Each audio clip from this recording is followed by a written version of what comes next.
Okay, my name is Boyce Blackmon. I was I was born in Manatee County, but I did not spend my entire life here. I did live in Florida my entire life, but I always had relatives in this area, so we visited here a lot. Probably the most predominant thing in my mind, I guess, is visiting here from when I was a kid, was again our picnics along the causeway, going out to Longboat Key, and getting all the scallops and everything, and having a family with 40, 50 people along the causeway there all day long, and cooking swamp cabbage and frying fish, and the kids playing in the water, and and that type of thing. But that's without a doubt one of the most interesting things, or fascinating things I remember about this area from my childhood. Fishing, we did mostly was freshwater fishing, but we did do some saltwater fishing, but not as we didn't have boat facilities or anything. So it was kind of, you had to fish off a bridge or wade or something like that. But I remember oysters and scallops and everything and of course that's what the Indians lived off of too. But yeah, that's the biggest thing I remember as a kid here. The Carlton Preserve, I took a lot of pictures out there, and one of them, especially since you're interested in the water resources, one series of 3 pictures I have are from the Carlton, where there were in the 60s and 70s, there was a lot of water out there, a lot more than there is today, and a lot more than there's been since then, except for short periods. And these pictures are of some what we call curlews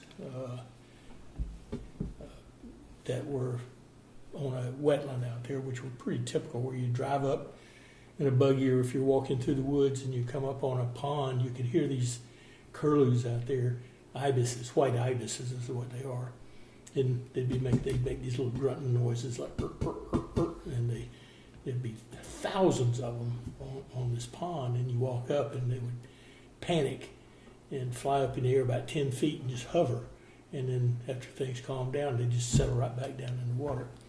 One day I walked up on a little pond inside of a big hammock, and I could hear them, for a long ways, making those noises. And when I got up there, they kept doing it in cycles. And when I got up there, I found what it was. There was a pond that was about as big as, maybe twice as big as my house, and it was surrounded by thick woods. And there was a big hawk, and he was up in the trees on one side, and he would dive, and when he would dive, they would all fly up in the air for about 5 feet and hover until he got to the other side, and then they'd go back down. And this went on. It was like a game, He kept going back and forth, and they kept jumping up in the air, but it would go over about a 2 or 3 minute cycle, over and over and over. I thought it was the most humorous thing. Some of the things like that you just wish you had it on video or something, so you could show the world, because it's neat. But the water resources have certainly dwindled in my lifetime. From during the 60s and 70s, I could really notice it on the Carlton because it's pretty much unaffected by surrounding development or anything.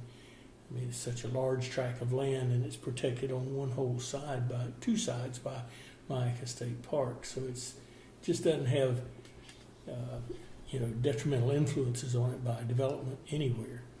And I watched the water levels go from average of one thing way down to nothing. We would catch 5-pound bass in Deer Prairie Slough in the 60s and 70s, and there hadn't been a fish in that thing now in probably 40 years because it dries up every year. And that's long-term weather effects. That's not from development. But anyway, that was an interesting thing. Mode of transportation, of course, I had the ranch as well. And I was never a horse person. So my horse was my ATV, which I started out with 3-wheelers, then wound up with with the four-wheel ATVs. And then for the ranch work, as well as traveling through the Carlton, we used swamp buggies. And my favorite was an old Volkswagen buggy that we had made out of a Volkswagen bus. And it was a little short thing, lightweight, very quiet, easy to steer, very dependable. And we put a lot of miles on that thing, both at the ranch and out at the Carlton. This was a picture of an aerial picture that I took of the ranch, which was 440 acres at Cowpen Lane. That was named after the ranch. And I dug out a few pictures of some of the cattle. We started out in the commercial cattle business, and we were working cows in that picture in the cow pens. And this is part of the commercial herd, and I was just getting started into raising Brahmas, purebred Brahma cattle. And this is the Brahma, some of my Brahma cows. This is what this one here. This bull was one of the prize bulls that I raised. I showed him in several county fairs and everything throughout the state.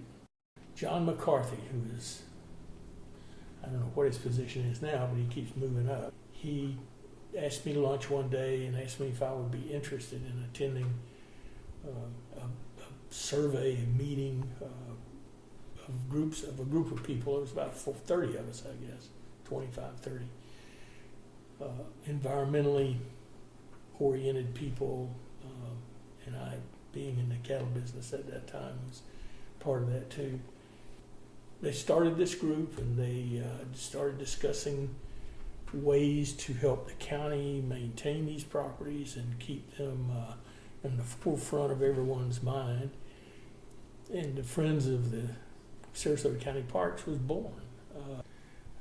For the last 6-7 years, there have been no employees at the Carlton Preserve.